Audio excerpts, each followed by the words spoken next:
Good morning students. Today teaching for class 9th science. 9th science today about the topic relative density. Relative density தமிழ்ல நம்ம ஒப்படர்த்தி அப்படினு நம்ம சொல்லுவோம். இங்க first 1 ஒப்படர்த்தி அப்படினா நம்ம எந்த லிக்விட அதாவது எப்பவுமே ஒப்படர்த்தி இங்கிலீஷ்ல நம்ம என்ன சொல்லுவோம் ரிலேட்டிவ் டென்சிட்டி. ரிலேட்டிவ் டென்சிட்டி அப்படின்னாவே காமனாக நம்ம என்ன சொல்லுவோம் அப்படின்னா நம்ம எந்த லிக்விடோட டென்சிட்டி நம்ம தெரிஞ்சுக்கணுமோ அதாவது எந்த லிக்விடோட டென்சிட்டி தெரிஞ்சுக்கணுமோ அப்போ அந்த லிக்விடை ஒரு கையில் நம்ம வச்சுக்கணும் அதோட வாட்டர் எடுத்துக்கணும் அப்போ எல்லா லிக்விடுக்கும் எதோட கம்பேர் பண்ணணும் அப்படின்னா வாட்டரை வச்சு தான் நம்ம கம்பேர் பண்ணணும். இப்போ எக்ஸாம்பிள் நம்ம என்ன சொல்லலாம் அப்படின்னா நம்ம ஹேண்டில் ஒரு லிக்விட் எடுத்துக்கிறோம் அந்த லிக்விடோட டென்சிட்டி தான் நம்ம அதாவது நம்ம கையில் எடுத்துக்கிட்ட அந்த லிக்விடோட டென்சிட்டி தான் நம்ம கண்டுபிடிக்கணும். அந்த லிக்விடையும் வாட்டரையும் வச்சு கம்பேர் பண்ணணும். அப்போ எந்த லிக்விடாக இருந்தாலும் சரி நம்ம எதோட கம்பேர் பண்ணணும் வாட்டரோட கம்பேர் பண்ணணும். அப்போ வாட்டரோட கம்பேர் பண்ணி நம்ம கண்டுபிடிக்க வேண்டிய லிக்விடோட டென்சிட்டி நம்ம என்ன பண்ணிக்கலாம் அண்டர்ஸ்டாண்ட் பண்ணிக்கலாம். அதுதான் இங்கே மெயின் கான்செப்ட். இதை தான் நம்ம இங்கே அண்டர்ஸ்டாண்ட் பண்ணிக்க போகிறோம். First 1 we can compare the densities of two substances by finding their masses. அதாவது என்ன சொல்கிறாங்க அப்படின்னா நம்ம எந்த லிக்விடோட டென்சிட்டியை தெரிஞ்சுக்கணுமோ முதல்ல அந்த லிக்விடோட மாசஸை நம்ம தெரிஞ்சு வச்சுருக்கணும். நம்ம எந்த லிக்விடோட டென்சிட்டியை அண்டர்ஸ்டாண்ட் பண்ணிக்கணுமோ அந்த லிக்விடோட மாசஸ் நம்ம ஃபைண்டிங் அதாவது தெரிஞ்சு வச்சுக்கணும் அப்படின்னு சொல்கிறாங்க. அதாவது நம்ம எந்த திரவத்தோட அடர்த்தியை நம்ம தெரிஞ்சுக்கணுமோ முதல்ல அந்த திரவத்தோட நிறையை நம்ம தெரிஞ்சு வச்சுருக்கணும். அதாவது நம்ம இங்கே எத்தனை சப்ஸ்டன்ஸ் சொல்லியிருக்காங்க 2 சப்ஸ்டன்ஸ் சொல்லியிருக்காங்க. அதாவது 2 திரவத்தை சொல்லியிருக்காங்க. அப்போ 2 திரவத்தோட நிறையை பற்றி நம்ம தெரிஞ்சிருந்தால் தான் அதாவது அந்த 2 திரவத்தோட நிறையை பற்றி நம்ம தெரிஞ்சிருந்தால் தான் எதை கண்டுபிடிக்க முடியும் அடர்த்திங்கிறத கண்டுபிடிக்க முடியும் அப்படின்னு சொல்லியிருக்காங்க. அப்போ சப்ஸ்டன்ஸுக்கு எத்தனை கொடுத்துருக்காங்க 2 சப்ஸ்டன்ஸ் கொடுத்துருக்காங்க. அப்போ அந்த 2 சப்ஸ்டன்ஸோட மாசஸை அண்டர்ஸ்டாண்ட் பண்ணால் தான் நம்ம என்ன கண்டுபிடிக்க முடியும் டென்சிட்டியை அண்டர்ஸ்டாண்ட் பண்ண முடியும் அப்படின்னு சொல்லியிருக்காங்க. Next but generally density of a substance is compared with the density of water at 4 degrees Celsius. The density of substance is compared with the density of water 4 degrees Celsius. என்ன சொல்லியிருக்காங்க அப்படின்னா எப்பயுமே நம்ம எந்த லிக்விடோட டென்சிட்டியை அண்டர்ஸ்டாண்ட் பண்ணணுமோ அந்த லிக்விடை ஒரு கையில் வச்சுக்கிட்டு இன்னொரு கையில் நம்ம என்ன எடுத்துக்கணும் வாட்டர் எடுத்துக்கணும். அது வாட்டர் என்ன டிகிரியில் இருக்கணும் 400 டிகிரி செல்சியஸில் இருக்கணும். அப்போ அதாவது வாட்டர் எப்பயுமே 4 டிகிரி செல்சியஸில் இருக்கணும். ஏன் சார் வாட்டர் 4 டிகிரி செல்சியஸில் இருக்கணும் அப்படின்னு பார்த்தோம்னா எப்பயுமே வாட்டர் ரொம்ப கூலிங்காக இருந்தால் ஐஸ் மாதிரி இருக்கும், ரொம்ப ஹீட்டாக இருந்தால் வேப்பர் டைப்பில் இருக்கும். வேப்பர்னால் ஆவியாகிற மாதிரி இருக்கும். அப்போ அதோட டென்சிட்டி என்ன இருக்கும் ரொம்ப ஹாட்டாக இருந்தால் டென்சிட்டி சேஞ்ச் ஆகும், ரொம்ப கூலிங்காக இருந்தாலும் டென்சிட்டி சேஞ்ச் ஆகும். நார்மல் டெம்பரேச்சர் அதாவது நார்மல் டெம்பரேச்சர் மாதிரி 4 டிகிரி செல்சியஸில் அந்த வாட்டர் எடுத்துக்கணும். அப்போ அந்த 4 டிகிரி செல்சியஸில் அந்த வாட்டர் நம்ம ஒரு கையிலையோ எந்த லிக்விடோட டென்சிட்டியை கண்டுபிடிக்கணுமோ அந்த லிக்விட் ஒரு கையிலையும் அப்போ வாட்டரையும் அந்த 4 டிகிரி செல்சியஸ் வாட்டரையும் நம்ம கண்டுபிடிக்க வேண்டிய லிக்விடையும் ரெண்டையும் என்ன பண்ணி பார்க்குறோம் கம்பேர் பண்ணி என்ன கண்டுபிடிச்சாலும் டென்சிட்டியை கண்டுபிடிச்சிடலாம் அப்படின்னு சொல்கிறாங்க. The density of water at 4 degree Celsius because density of water at that temperature is 1 gram by centimeter cube. the temperature என்ன சொல்லிருக்காங்க அப்படின்னா at that temperature is 1 gram by centimeter cube. அப்போ அந்த டிகிரியில் அதாவது 4 டிகிரி செல்சியஸில் அதோட டெம்பரேச்சர்னு கொடுத்துருக்காங்க. எவ்வளோ கொடுத்துருக்காங்க 1 கிராம் பை சென்டிமீட்டர் கியூப் அப்படின்னு கொடுத்துருக்காங்க.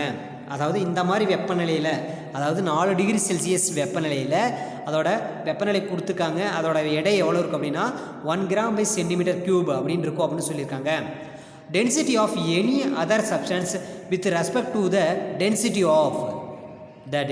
Of any other substance with respect to the density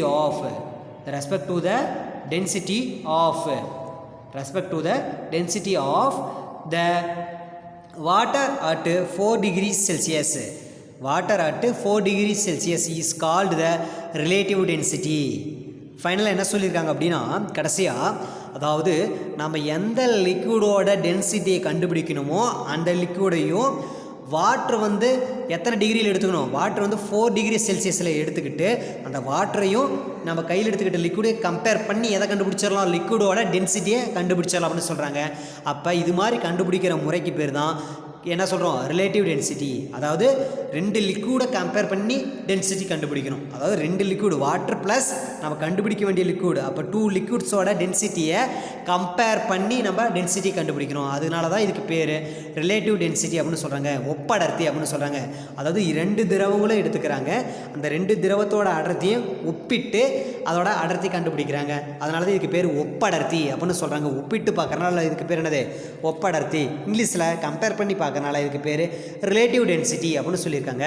இது very very important 2 marks, maximum 2 mark கொஸ்டினில் அடிக்கடி கேட்கக்கூடிய ஒரு வினா. Next, this relative density of a substance is defined as ratio of density. Next, this relative density of substance is defined as ratio of density of the substance to density of water at 4 degree Celsius. At 4 degree Celsius. அதாவது என்ன சொல்லியிருக்காங்க அப்படின்னா, எப்பயுமே water என்ன டிகிரியில் எடுத்துக்கணும் 4 degree Celsius தான் எடுத்துக்கணும் அப்படின்னு சொல்லியிருக்காங்க. The mathematically relative density RD, capital RD, அதாவது என்ன சொல்கிறாங்கன்னா கணித முறைப்படி, அதாவது மேத்தமெட்டிக்கலி ரிலேட்டிவ் டென்சிட்டியை ஷார்ட் ஃபார்மில் நம்ம என்னென்னு சொல்லலாம் ஆர்டி, அதாவது ஷார்ட் லெட்டரில் நம்ம என்ன சொல்லலாம் ஆர்டி அப்படிங்கிறது ரிலேட்டிவ் டென்சிட்டியை இண்டிகேட் பண்ணுது. அதாவது ஆர்டி அப்படின்னா ரிலேட்டிவ் டென்சிட்டி அப்படின்னு சொல்கிறோம். அப்போ ஆர்டியோட ஃபார்முலா, அதாவது ரிலேட்டிவ் டென்சிட்டி ஒப்படர்த்தியோட ஃபார்முலா விதி அப்படின்னு சொல்லுவோம். அதாவது density of the substance by density of the water at 4 degree Celsius. Important formula நம்ம சொல்லலாம். அதாவது எந்த லிக்விடோட டென்சிட்டி கண்டுபிடிக்கணுமோ அப்போ அந்த மாதிரி லிக்விடுக்கு நம்ம என்ன ஃபார்முலா பயன்படுத்துகிறோம் RD formula, relative density formula பயன்படுத்துகிறோம். அப்படி பயன்படுத்தும் போது ரிலேட்டிவ் டென்சிட்டியோட formula density of the substance by density of water at 4 degree Celsius. Density of substance by density of water at 4 degree Celsius. அப்போ இந்த ஃபார்முலா அப்ளை பண்ணி அந்த அந்த லிக்விடோட டென்சிட்டி என்ன பண்ணிக்கலாம் கண்டுபிடிச்சிக்கலாம். அப்போ ரிலேட்டிவ் டென்சிட்டியோட லெட்டர் வந்து ஆர்டி. நம்ம ஆல்ரெடி ப்ரீவியஸ் கிளாஸ்லேயே படிச்சிருக்கோம் டென்சிட்டியோட ஃபார்முலா. டென்சிட்டிக்கு என்ன லெட்டர் யூஸ் பண்ணுவோம் ரோ. அதாவது we know that density டென்சிட்டிக்கு என்ன லெட்டர் யூஸ் பண்ணுறோம் அப்படின்னா ரோ. அப்போ டென்சிட்டியோட ஃபார்முலா மாஸ் டிவைடர் வால்யூம். இது வெரி வெரி இம்பார்ட்டன்ட் ஃபார்முலா சொல்லலாம். அப்போ இந்த 2 ஃபார்முலா ரொம்ப இம்பார்ட்டன்ஸ், மேக்ஸிமம் 1 மார்க் கொஸ்டின்ஸில் கேட்பாங்க, அதனால் தெளிவாக அண்டர்ஸ்டாண்ட் பண்ணிக்கிறோம். அதாவது density equal to mass by volume. அப்போ டென்சிட்டிக்கு ஃபார்முலா தெரியும், ரிலேட்டிவ் டென்சிட்டிக்கு தெரியும். அப்போ இந்த ரிலேட்டிவ் டென்சிட்டி அப்படின்னாவே அதில் டிகிரி செல்சியஸ் எவ்வளோ இருக்கணும் வாட்டரு 4 டிகிரி செல்சியஸுங்க தான் ரொம்ப importance. Next relative density. Next இங்கே என்ன கொடுத்துருக்காங்க அப்படின்னா ரிலேட்டிவ் டென்சிட்டி. அப்போ ரிலேட்டிவ் டென்சிட்டி அப்படின்னா இங்கே ரிலேட்டிவ் டென்சிட்டி ஃபார்முலா கொடுத்துருக்காங்க mass of the substance by volume of the substance. அதாவது என்ன சொல்லியிருக்காங்க அப்படின்னா எப்போயுமே எந்த ஒரு லிக்விடோட டென்சிட்டி நம்ம தெரிஞ்சுக்கணும்னாலும் அந்த லிக்விடோட என்ன தெரிஞ்சுக்கணும் மாஸ் வந்து நம்ம அண்டர்ஸ்டாண்ட் பண்ணிக்கணும். எந்த திரவத்தோட அடர்த்தி நம்ம கண்டுபிடிக்கணுமோ அந்த திரவத்தோட நிறைய நம்ம என்ன பண்ணிக்கணும் தெரிஞ்சு வச்சுருக்கணும். அதை இங்கே சொல்லியிருக்காங்க mass of the substance by volume of the substance. வால்யூம்னா பருமனளவு அந்த திரவத்தோட பருமனளவு அப்படின்னு நம்ம சொல்லுவோம். என்ன சொல்லியிருக்காங்க mass of the substance by volume of the substance divider mass of water by volume of water. இங்கே ரொம்ப இம்பார்ட்டன்ஸ் அப்படின்னா 2 வேர்ட்ஸ் சொல்லலாம். அப்போ எந்த லிக்விடோட டென்சிட்டி கண்டுபிடிக்கணுமோ ஃபஸ்ட்டு மாஸ் தெரியணும், அதுக்கப்புறம் என்ன தெரியணும் வால்யூம் தெரியணும்.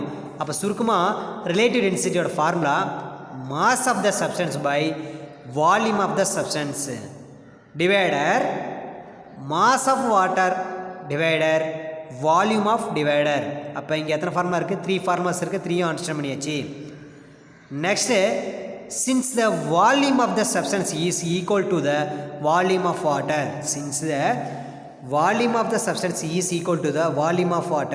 அப்போ இம்பார்ட்டன்ஸ் என்ன சொல்லியிருக்காங்க வால்யூம் ஆஃப் வாட்டர் சொல்லியிருக்காங்க. Relative density mass of certain volume of substance. The relative density equal to mass of certain volume of substance. Next, mass of equal volume of water. Mass of equal volume of water at water எத்தனை degree 4 degree Celsius. Water எத்தனை degree 4 degree Celsius. the relative density equal to mass of certain volume of substance by mass of equal volume of water 4 degree Celsius 4 degree Celsius. அப்போ இதோட எத்தனை formula வந்திருக்கு அப்படின்னா இங்கே மொத்தமாக எத்தனை ஃபார்முலா வந்திருக்கு மொத்தமாக 4 ஃபார்முலாஸ் வந்திருக்கு. அப்போ அந்த 4 ஃபார்முலாஸும் நம்ம தெளிவாக அண்டர்ஸ்டாண்ட் பண்ணிக்கிறோம். மேக்ஸிமம் டென்சிட்டி ப்ராப்ளம்ஸில் அதாவது டென்சிட்டி வச்சு ப்ராப்ளம் ஏதாச்சும் சம்ஸ் வந்திருந்தால் நம்ம இந்த ஃபார்முலா என்ன பண்ணுற மாதிரி இருக்கும் அப்ளை பண்ணுற மாதிரி இருக்கும். இதில் ரொம்ப இம்பார்ட்டன்ட் ஃபார்முலா அப்படின்னு சொன்னோம்னா ஃபஸ்ட்டு ஒன் இங்கே எது சொல்லுவோம் அப்படின்னா ஆர்டி அப்படின்னு என்ன சொன்னோம் ரிலேட்டிவ் டென்சிட்டி அப்படின்னு நம்ம சொன்னோம். அதோட ஃபார்முலா டென்சிட்டி ஃபார்முலா. அதுக்கப்புறம் ரிலேட்டிவ் டென்சிட்டியோட ஃபார்முலா ஃபுல்லாக எக்ஸ்பிளைன் பண்ணியிருக்காங்க அந்த ஃபார்முலா. நெக்ஸ்ட்டு இங்கே என்ன கொடுத்துருக்காங்க ரிலேட்டிவ் டென்சிட்டியோட அந்த வாட்டரோட எக்ஸ்பிளைன் பண்ணியிருக்காங்க. Next this the ratio of masses of a given volume. This is the ratio of the mass of a given volume of a substance to the mass of an equal volume of water 4 degrees Celsius. Also denotes relative density. அதாவது நம்ம முதல் சொன்ன ஆன்சரை தான் இங்கே பண்ணியிருக்காங்க. அதாவது density எந்த லிக்விடோட டென்சிட்டி கம்பேர் பண்ணுமோ அதை நம்ம ஒரு கையிலையும் வாட்டர் எத்தனை டிகிரியில் எடுத்துக்கணும் 4 டிகிரி செல்சியஸில் எடுத்துக்கிட்டு நம்ம என்ன பண்ணணும் கம்பேர் பண்ணணும். அப்படி கம்பேர் பண்ணோம்னா அதுக்கு பேர் என்னது relative density. Relative density letter நம்ம என்ன யூஸ் பண்ணுறோம் ஆர்டி அப்படின்னு யூஸ் பண்ணுறோம். இது வந்து ரொம்ப இம்பார்ட்டன்ட் டாபிக்ஸ் சொல்லலாம், ரொம்ப முக்கியமான ஒரு பகுதின்னு சொல்லலாம். இது அடிக்கடி 4 மார்க் கொஸ்டின்ஸில் கேட்பாங்க, அதாவது 4 மதிப்பெண்ணில் கேட்கக்கூடிய ஒரு வினா அப்படின்னு நம்ம சொல்லலாம். இங்கே ஓகே ஸ்டூடெண்ட்ஸ், டுடே கிளாஸில் நம்ம எதை அண்டர்ஸ்டாண்ட் பண்ணிக்கிட்டோம் first one relative density. Relative density அப்படின்னா தமிழ் என்ன சொல்லுவோம் ஒப்படர்த்தி. ரிலேட்டிவ் டென்சிட்டி அப்படின்னா ஒப்படர்த்தி. ஒப்படர்த்தி அப்படின்னா நம்ம எந்த திரவத்தோட அடர்த்தியை கண்டுபிடிக்கணுமோ அந்த திரவமும் அதோட ப்ளஸ் அதாவது நீர் எத்தனை டிகிரியில் எடுத்துக்கணும் 4 டிகிரி செல்சியஸில் எடுத்துக்கிட்டு அப்போ அந்த 2 திரவத்தையும் நம்ம கம்பேர் பண்ணி ஒப்பிட்டு பார்க்கணும். ஒப்பிட்டு பார்த்து நம்ம என்னத்தை கண்டுபிடிக்கலாம் அடர்த்தி கண்டுபிடிக்கலாம். அதனால் இதுக்கு பேர் வந்து ஒப்படர்த்தி அப்போ நம்ம சொல்லுவோம். அதாவது ரிலேட்டிவ் டென்சிட்டி அப்படின்னாவே நம்ம ஃபஸ்ட்டு எந்த லிக்யூடோட டென்சிட்டி அண்டர்ஸ்டாண்ட் பண்ணுமோ அந்த ஒரு லிக்யூடும் ப்ளஸ் வாட்டர் எத்தனை டிகிரி 4 டிகிரி செல்சியஸில் எடுத்துக்கணும். அப்போ அந்த 2 லிக்யூடும் கம்பேர் பண்ணி நம்ம என்ன கண்டுபிடிக்கிறோம் டென்சிட்டி. அப்போ இதுக்கு பேர் ரிலேட்டிவ் டென்சிட்டி அப்படின்னு நம்ம சொல்லுவோம். இங்கே ரொம்ப இம்பார்ட்டன்ட் பாயிண்ட்ஸ் அப்படின்னா வாட்டர் எத்தனை டிகிரியில் இருக்கணும் 4 டிகிரி செல்சியஸில் இருக்கணும். அப்படி இருக்கிறப்ப அதோட டெம்பரேச்சர் வந்து பார்த்தோன்னா எத்தனை gram 1 gram by 1 gram by centimetre cube. அதை நம்ம தெளிவாக மார்க் பண்ணிக்கணும். 1 மார்க் கொஸ்டினில் அடிக்கடி கேட்பாங்க. நெக்ஸ்ட்டு ரிலேட்டிவ் டென்சிட்டிக்கான ஃபார்முலா கொடுத்துருக்காங்க. நெக்ஸ்ட்டு என்ன சொல்லியிருக்காங்க அப்படின்னா ரிலேட்டிவ் டென்சிட்டிக்கு என்ன லெட்ரு ஆர்டி அப்படின்னாவே ரிலேட்டிவ் டென்சிட்டின்னு ஷார்ட் லெட்டர் சொல்லுவோம். அப்போ ஆர்டி ஃபார்முலா ஆல்ரெடி படிச்சிருக்கணும். Density of the substance by density of the water at 4 degree Celsius. அப்போ இது ரொம்ப இம்பார்ட்டன்ட் ஃபார்முலா, இதை அண்டர்ஸ்டாண்ட் பண்ணிக்கணும். நெக்ஸ்ட்டு டென்சிட்டி ஃபார்முலா என்ன கொடுத்துருக்காங்க அப்படின்னா டென்சிட்டி ஃபார்முலா நம்ம ஆல்ரெடி ப்ரீவியஸ் கிளாஸ்லேயே படித்திருக்கோம். அதாவது டென்சிட்டிக்கு என்ன லெட்டர் யூஸ் பண்ணுவோம் ரோ யூஸ் பண்ணுவோம். அப்போ டென்சிட்டி அப்படின்னாவே மாஸ் பை வால்யூம். மாஸ்னால் அந்த பொருளோட நிறை, வால்யூம் அப்படின்னா நம்ம என்ன சொல்லுவோம் அதை பருமன் அளவு அப்படின்னு சொல்லுவோம். அப்போ அடர்த்தி அப்படின்னாவே நிறை பை பருமன் அளவு. இங்கிலீஷில் டென்சிட்டி அப்படின்னா மாஸ் பை வால்யூம் அப்படின்னு சொல்லுவோம். இதுவும் இம்பார்ட்டன்ட் ஃபார்முலாஸ், மேக்ஸிமம் நம்ம சம்ஸில் யூஸ் பண்ணுவோம். நெக்ஸ்ட்டு ரிலேட்டிவ் டென்சிட்டி ஃபார்முலா, அதாவது தேர்ட் ஃபார்முலா சொல்லலாம். இது எக்ஸ்ப்ளனேஷன் பண்ணியிருக்காங்க ஃபுல்லாக. Mass of the substance by volume of substance by mass of water by volume of water. இது ரொம்ப லென்த்தாக இருக்கும், நம்ம தெளிவாக அண்டர்ஸ்டாண்ட் பண்ணிக்கிறோம். Mass of the substance by volume of the substance the whole divider the mass of the water by volume of water. அப்போ இங்கே எத்தனை ஃபார்முலாஸ் அண்டர்ஸ்டாண்ட் பண்ணிக்கோம் 3 ஃபார்முலாஸ் அண்டர் பண்ணிக்கோ. இது 3மே சம்ஸில் மேக்ஸிமம் யூஸ் பண்ணுவோம். ரொம்ப இம்பார்ட்டன்ஸ் அப்படின்னு சொல்லலாம். நெக்ஸ்ட்டு ரிலேட்டிவ் டென்சிட்டியை எக்ஸ்பிளைன் பண்ணியிருக்காங்க. ரிலேட்டிவ் டென்சிட்டினா ஷார்ட் லெட்டர் என்ன பண்ணுவோம் ஆர்டின்னு போடுவோம். Mass of the certain volume of substance by mass of equal volume of water 4 degree Celsius. அப்போ நம்ம வாட்டர்னு எடுத்துக்கிட்டால் எத்தனை டிகிரி செல்சியஸில் எடுத்துக்கணும் 4 டிகிரி செல்சியஸுக்கு ரொம்ப இம்பார்ட்டன்ஸ். அதாவது வாட்டர் எடுத்துக்கிட்டால் எத்தனை டிகிரி செல்சியஸில் நம்ம எடுத்துகிட்டு கம்பேர் பண்ணணும் 4 டிகிரி செல்சியஸில் கம்பேர் பண்ணணும். ஓகே ஸ்டூடெண்ட்ஸ், நம்ம ப்ரீவியஸ் கிளாஸில் டென்சிட்டி பற்றி அண்டர்ஸ்டாண்ட் பண்ணிட்டோம். டுடே கிளாஸில் என்ன அண்டர்ஸ்டாண்ட் பண்ணிட்டோம் அப்படின்னா ரிலேட்டிவ் டென்சிட்டி பற்றி அண்டர்ஸ்டாண்ட் பண்ணிட்டோம். ஓகே ஸ்டூடெண்ட்ஸ், நெக்ஸ்ட் கிளாஸில் நம்ம நெக்ஸ்ட் டாபிக் பற்றி அண்டர்ஸ்டாண்ட் பண்ணிக்கலாம். Thank you to all.